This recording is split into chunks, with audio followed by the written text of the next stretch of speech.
Hello friends, നമുക്കുണ്ടാകുന്ന കാൽമുട്ട് വേദന, കൈമുട്ട് വേദന, അതുപോലെ ദേഹത്തുണ്ടാകുന്ന വേദനകളൊക്കെ ഇല്ലാതാക്കാൻ പറ്റിയ ഒരു നല്ലൊരു ഒറ്റമൂലിയും കൊണ്ടാണ് കേട്ടോ വന്നിട്ടുള്ളത്. അതിനുള്ള നല്ലൊരു എണ്ണയാണ് ഇന്ന് തയ്യാറാക്കുന്നത്. അപ്പോൾ നിങ്ങൾക്ക് എല്ലാവർക്കും യൂസ്ഫുൾ ആയിരിക്കും. സ്കിപ്പ് ചെയ്യാണ്ട് കാണാൻ ശ്രമിക്കുക. ഇന്നത്തെ എൻ്റെ ഒരു പുതിയൊരു വീഡിയോയിലേക്ക് എല്ലാവർക്കും സ്വാഗതം. ഫ്രണ്ട്സ്, ഇന്നത്തെ വീഡിയോയിൽ ആദ്യം എന്താണെന്ന് നോക്കാം. ഒരു ഹെയർ പിന്നാണ് കേട്ടോ എടുത്തിരിക്കുന്നത്. ഹെയർ പിൻ വെച്ചിട്ട് ഒരുപാട് ടിപ്സ് നമ്മളിതിന് മുന്നേ ഷെയർ ചെയ്തിട്ടുണ്ട്. കാണാത്തവരുണ്ടെങ്കിൽ ഒന്ന് പഴയ വീഡിയോയിലൊക്കെ ഒന്ന് പോയി നോക്കിയാൽ മതി കേട്ടോ. അപ്പോൾ അതായത് ഞാൻ ഈ ഹെയർ പിൻ ഇതേപോലെ ഒന്ന് നിവർത്തിയിട്ടുണ്ട് കേട്ടോ. ഈ നിവർത്തിയത് ഇനി നമുക്കൊരു സൈഡ്, ഇപ്പോൾ ഈ കുറച്ചൊരു വളവായിട്ട് നിൽക്കുന്ന ഭാഗമില്ലേ, ആ ഭാഗം ഒന്ന് വളച്ചു കൊടുക്കും. ഒന്നും കൂടി നല്ല ഇതുപോലെ ഒന്ന് വളച്ചു കൊടുക്കുക. കൈ വെച്ച് മടക്കുന്ന സമയത്ത് തന്നെ പെട്ടെന്ന് വളഞ്ഞ് കിട്ടും. അപ്പോൾ ഞാൻ നന്നായിട്ട് വളച്ചു കൊടുത്തിട്ടുണ്ട്. അതിൻ്റെ തുമ്പ് ഇതുപോലെ വളച്ച് വെച്ചിട്ടുണ്ട്. എന്നിട്ട് നമുക്ക് ഇനി നമ്മുടെ സെൽഫോൺ എടുത്തിട്ട് ഇതുപോലെ വെച്ച് കൊടുത്തു കഴിഞ്ഞാൽ ഈസി ആയിട്ട് സ്റ്റാൻഡ് യൂസ് ചെയ്യുന്ന പോലെ തന്നെ യൂസ് ചെയ്യാം കേട്ടോ. ഫോണിൻ്റെ ഒരു സ്റ്റാൻഡ് എങ്ങനെ യൂസ് ചെയ്യുന്നു അതുപോലെ തന്നെ നിങ്ങൾക്ക് മൊബൈൽ സെറ്റ് ചെയ്യാനായിട്ട് പറ്റും ഈ ഒരു ഹെയർ പിന്നിൽ. കുട്ടികളൊക്കെ മൊബൈൽ യൂസ് ചെയ്യുന്ന സമയത്ത് ഇതിങ്ങനെ ഒന്ന് ചെയ്ത് കൊടുക്കുക കേട്ടോ. അടുത്ത ടിപ്സ് നോക്കാം. നമ്മൾ ദോശമാവായാലും ശരി, ഇഡലി മാവോ അല്ലെങ്കിൽ വെള്ളപ്പത്തിൻ്റെ മാവൊക്കെ നമ്മൾ ടിഫിനെല്ലാം ഉണ്ടാക്കി കഴിഞ്ഞതിന് ശേഷം പാത്രം കഴുകുന്നതിന് മുന്നേ നമ്മൾ ആ പാത്രത്തിൽ അത്രയും മാവ് ഉണ്ടാവും ബാക്കി. അപ്പോൾ ഈ മാവ് കഴുകി കളയുന്നതിന് മുന്നേ നിങ്ങൾക്ക് നല്ല സ്കിന്നിന് പ്രൊട്ടക്റ്റ് ചെയ്യാൻ പറ്റുന്ന നല്ലൊരു ഫേസ് പാക്ക് യൂസ് ചെയ്യാനായിട്ട് പറ്റും കേട്ടോ. അത് വെച്ചിട്ട് അപ്പോൾ അതിലത്തെ കുറച്ച് മാവ് എടുക്കുക, നമ്മുടെ സ്കിന്നിൽ ഇതേപോലെ ഒന്ന് അപ്ലൈ ചെയ്ത് കൊടുക്കുക കേട്ടോ. ഈ ദോശമാവ് നമ്മൾ അപ്ലൈ ചെയ്യുന്നതുകൊണ്ടുള്ളൊരു ഗുണം എന്താണെന്ന് വെച്ചാൽ ഇതിൽ അരിമാവുണ്ട്, അതേപോലെ തന്നെ ഉഴുന്നുണ്ട്. ഇതൊക്കെ നമ്മൾ ഫേസിൽ അപ്ലൈ ചെയ്യുന്ന സമയത്ത് നല്ലൊരു ഗ്ലോ കൊടുക്കും കേട്ടോ. പിന്നെ ഈ അരി എന്ന് പറയുന്നത് കുറച്ച് തെരിതെരിയായിട്ടാണ് നമ്മൾ അരച്ചിട്ടുണ്ടാവുക. അപ്പോൾ നല്ലൊരു സ്ക്രബ്ബറായിട്ട് യൂസ് ചെയ്യാൻ ഈ മാവ് ഹെൽപ്പ് ചെയ്യും. എല്ലാ അഴുക്കും പോവുകയും ചെയ്യും, അതേപോലെ തന്നെ സ്കിന്ന് നല്ല ഗ്ലോയും ഉണ്ടാവും കേട്ടോ. ദോശമാവായാലും ഇഡലി മാവായാലും കഴുകുന്നതിന് മുന്നേ, ആ പാത്രം കഴുകി കളയുന്നതിന് മുന്നേ ഇതൊന്ന് ചെയ്ത് നോക്കുക. നിങ്ങൾക്ക് എല്ലാവർക്കും യൂസ്ഫുൾ ആയിട്ടുള്ള ഒരു ടിപ്സാണിത് കേട്ടോ. ഇത് യൂസ് ചെയ്യാറുണ്ടെങ്കിൽ അതൊന്ന് നിങ്ങൾ കമൻറ്റിൽ ഒന്ന് പറയണേ. ഇത് നമ്മൾ അപ്ലൈ ചെയ്ത് 10 മിനിറ്റ് കൊണ്ട് തന്നെ ഡ്രൈ ആവും. ഡ്രൈ ആയി കഴിഞ്ഞാൽ വാഷ് ചെയ്ത് കളഞ്ഞാൽ നല്ല ക്ലിയർ ആയിട്ടുള്ളൊരു സ്കിൻ ഔട്ടൊക്കെ കിട്ടുക. അടുത്ത ടിപ്സ് നോക്കാം. നമ്മൾ ഉപയോഗിക്കുന്ന കത്രി മൂർച്ച പോയി കഴിഞ്ഞിട്ടുണ്ടെങ്കിൽ നമുക്ക് സിമ്പിളായിട്ട് നമുക്ക് വെറും ഒരു 2 മിനിറ്റിൽ മൂർച്ച കൂട്ടാനായിട്ട് ഇതേപോലത്തെ ഒരു സാൻഡിൻ്റെ പേപ്പർ എടുക്കുക. എന്നിട്ട് ഇങ്ങനെ കട്ട് ചെയ്ത് കൊടുക്കുക. കട്ട് ചെയ്തൊരു പീസ് മുറിച്ചെടുക്കുക. എന്നിട്ട് ആ കട്ട് ചെയ്ത പീസിൽ ഫുള്ളായിട്ട് ഈ കത്രിക വെച്ചിട്ട് കട്ട് ചെയ്തിട്ടേ ഇരിക്കുക. ഈ പേപ്പറിലുള്ള മണൽത്തരികൾ നമ്മളിതിങ്ങനെ കട്ട് ചെയ്യുന്ന സമയത്ത് കത്രികേൻ്റെ എല്ലാ ഭാഗത്തും ഒരേപോലെ മൂർച്ച വരുന്ന രീതിയിൽ ആ മണൽത്തരികൾ അതിന് മൂർച്ചയാക്കി കൊടുത്തിട്ടേ ഇരിക്കും. അപ്പോൾ ഒരറ്റം മുതൽ മറ്റേ അറ്റം വരെ കട്ട് ചെയ്യുക കേട്ടോ.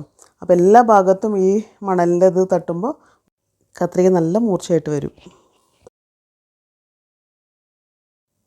നമ്മളുടെ എല്ലുകളുടെ ബലക്ഷയം കാരണം ഉണ്ടാകുന്ന വേദനകൾക്കെല്ലാം നമുക്ക് വീട്ടിൽ തന്നെ ഒരു മരുന്നുണ്ടാക്കാനായിട്ട് പറ്റും കേട്ടോ. അപ്പോൾ അതെന്താ, ചങ്ങലമ്പരണ്ട എടുത്ത് വെച്ചിട്ടുണ്ട്. ഇത് നമ്മൾ ഉള്ളിലേക്ക് കഴിച്ചു കഴിഞ്ഞാൽ നമ്മളുടെ എല്ലാ എല്ലുകൾക്കും അത്രയും സ്ട്രോങ് ആയി നിർത്തുന്നതിന് സഹായിക്കുന്ന ഒരു മെഡിസിനാണ് കേട്ടോ അത്, ഈ ചങ്ങലമ്പരണ്ട. ഇത് വെച്ചിട്ട് നമുക്ക് ചമ്മന്തി, രസം, അങ്ങനെ ഒരുപാട് ഡിഷുകൾ ഉണ്ടാക്കാനായിട്ട് പറ്റും. അപ്പോൾ ഈ ഒരു ചങ്ങലമ്പരണ്ട വെച്ചിട്ട് ഞാനിന്ന് നിങ്ങൾക്ക് വേദനയ്ക്കുള്ള നല്ലൊരു ഓയിലാട്ടോ, നല്ല എഫക്റ്റീവായിട്ടുള്ള ഓയിലാണ്. നിങ്ങൾക്ക് 100% റിസൾട്ട് കിട്ടുന്ന ഒരു എണ്ണയാണ് കേട്ടോ. അതാണിന്ന് ഉണ്ടാക്കാനായിട്ട് പോകുന്നത്.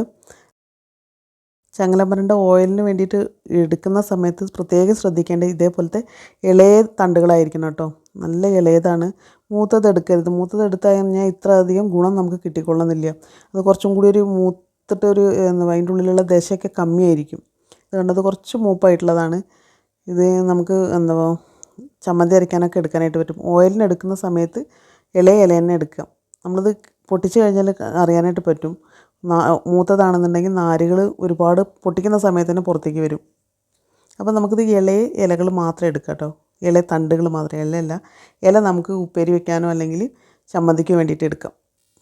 ഞാനിത് ഡീറ്റെയിൽ ആയിട്ട് പറയുന്ന കാര്യം വ്യക്തമാവും വേണം, നിങ്ങൾക്കത് യൂസ്ഫുൾ ആവണം എന്ന് വിചാരിച്ചിട്ട് ആത്മാർത്ഥത കൊണ്ട് പറയുന്നതാട്ടോ. ഈ ചങ്ങലമ്പരണ്ട ക്ലീൻ ചെയ്യുന്നത് അതിൻ്റെ സൈഡിലുള്ള തോലുകളൊക്കെ നീക്കം ചെയ്യണം കേട്ടോ. ഇങ്ങനെ 4 ഭാഗം ഉണ്ടാവും. ആ 4 ഭാഗത്തിന് തോല് നീക്കം ചെയ്യണം. ഇതുപോലെയാണ് അപ്പോൾ ക്ലീൻ ചെയ്തെടുക്കേണ്ടത് കേട്ടോ. അതിൻ്റെ ഉള്ളിലുള്ള കാമ്പ് മാത്രമാണ് നമുക്ക് ആവശ്യം. അതിൻ്റെ പുറത്തുള്ള സ്കിന്നോ അതിൻ്റെ നാരുകളൊന്നും വേണ്ട. സൈഡിലുള്ള നാരുകളൊന്നും എടുക്കരുത്. അപ്പോൾ എല്ലാം ഞാൻ ക്ലീൻ ചെയ്തെടുത്തിട്ടുണ്ട്. ഇനി ഇതിപ്പോൾ അത്രയും ഉള്ളത് ഒന്ന് ചെറുതാക്കി ഒന്ന് കട്ട് ചെയ്ത് കൊടുക്കുക. കത്തി വെച്ചിട്ട് നന്നായിട്ടൊന്ന് ചെറുതായിട്ട് കട്ട് ചെയ്ത് കൊടുക്കുക. എന്നിട്ടിത് നമുക്കൊരു മിക്സീൻ്റെ ജാറിലേക്ക് മാറ്റാം കേട്ടോ. അതിലുള്ള നാരെന്തെങ്കിലും ഉണ്ടെങ്കിൽ അതൊക്കെ എടുത്ത് മാറ്റിയിട്ട് മിക്സിയിൽ ഇത് നമ്മൾ എണ്ണ കാച്ചി എടുക്കാനായിട്ട് പോകുന്നത് നല്ലെണ്ണയിലാണ് കേട്ടോ. നല്ലെണ്ണയാണ് ഇതിന് വേണ്ടി യൂസ് ചെയ്യേണ്ടത്. വെളിച്ചെണ്ണയോ അല്ലെങ്കിൽ മറ്റൊരു ഓയിലും യൂസ് ചെയ്യരുത്. നല്ലെണ്ണ തന്നെ യൂസ് ചെയ്യുക. അപ്പോഴാണ് അതിൻ്റെ കറക്റ്റ് ബെനിഫിറ്റ് ഉണ്ടാവുകയുള്ളൂ. എന്നിട്ട് ഇതൊന്ന് അരച്ചെടുക്കണം. അരയ്ക്കുന്നത് നമ്മൾ വെള്ളം ചേർത്താണ്ട് കാച്ചാൻ ഉപയോഗിക്കുന്ന ഈ നല്ലെണ്ണയാണ് കേട്ടോ ഉപയോഗിക്കുന്നത്. കുറേശ്ശെ 2-3-4 സ്പൂണ് നല്ലെണ്ണ ഒഴിച്ചതിന് ശേഷം ഒന്ന് മിക്സി കറക്കിയതിന് ശേഷം വേണമെങ്കിൽ ഇനി അരയുന്നതിന് വേണ്ടി കുറച്ചും കൂടി എണ്ണ ഒഴിച്ചിട്ട് നമുക്ക് അരച്ചെടുക്കാം.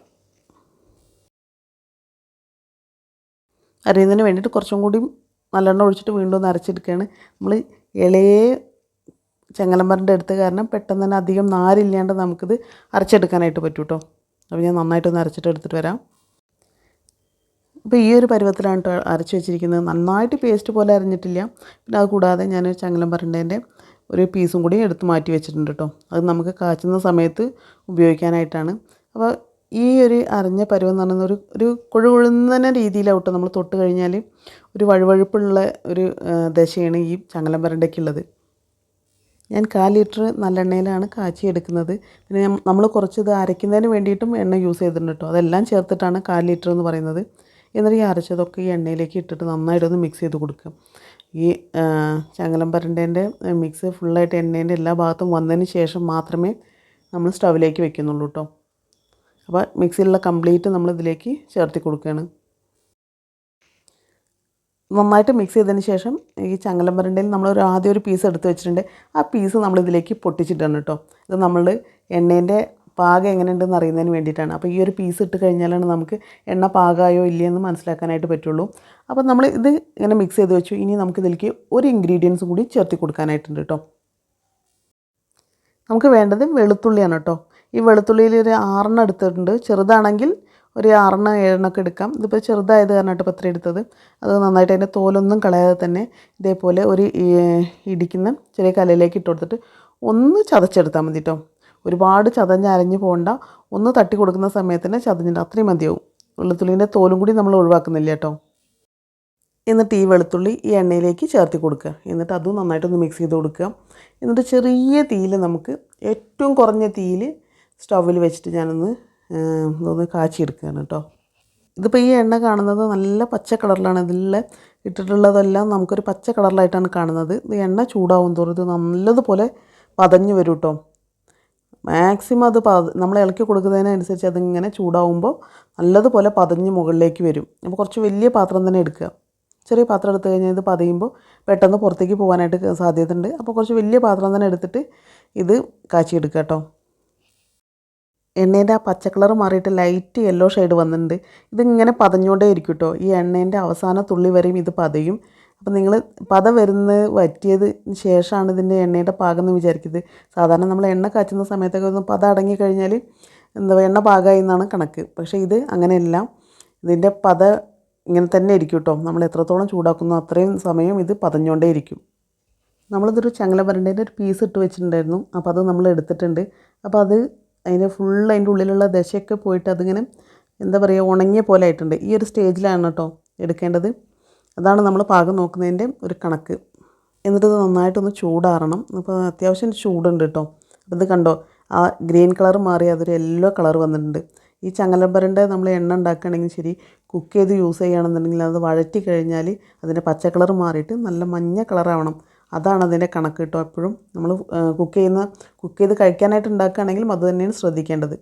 ഇത് വേണ്ടപ്പോൾ നമ്മൾ നേരത്തെ ചേർത്തിട്ടുള്ള വെളുത്തുള്ളിയോ മറ്റൊന്നും ഇത് കരിഞ്ഞിട്ടില്ല. പിന്നെ ഈ എണ്ണ എന്ന് തൊട്ട് വെക്കുമ്പോൾ തന്നെ നമുക്കൊരു ലൈറ്റായിട്ടൊരു എന്താ പറയുക തിക്കായിട്ടുള്ളൊരു എണ്ണ പോലെ തന്നെ തോന്നുക. നല്ലെണ്ണയാണ് യൂസ് ചെയ്തിട്ടുണ്ട്. പിന്നെ അത് കൂടാതെ ഈ ചങ്ങലമ്പരൻ്റെ ആ പൾപ്പും കൂടി ഇതിൽ ചേർന്നത് കാരണം നല്ലൊരു തിക്കായിട്ടുള്ളൊരു എണ്ണയായിരിക്കും കേട്ടോ. ഈ എണ്ണ ചൂടാറിയതിന് ശേഷം നമുക്ക് വേണമെങ്കിൽ ഇതിൽ കുറച്ച് പച്ചക്കൽപ്പൂരം ചേർത്ത് കൊടുക്കുക. അത് ചേർത്തുമ്പോൾ നല്ല സുഗന്ധം ഉണ്ടാവും. പിന്നെ അതിൻ്റെ ഒരു കൂളിംഗ് എഫക്റ്റും കൂടി നിങ്ങൾക്ക് കിട്ടും കേട്ടോ.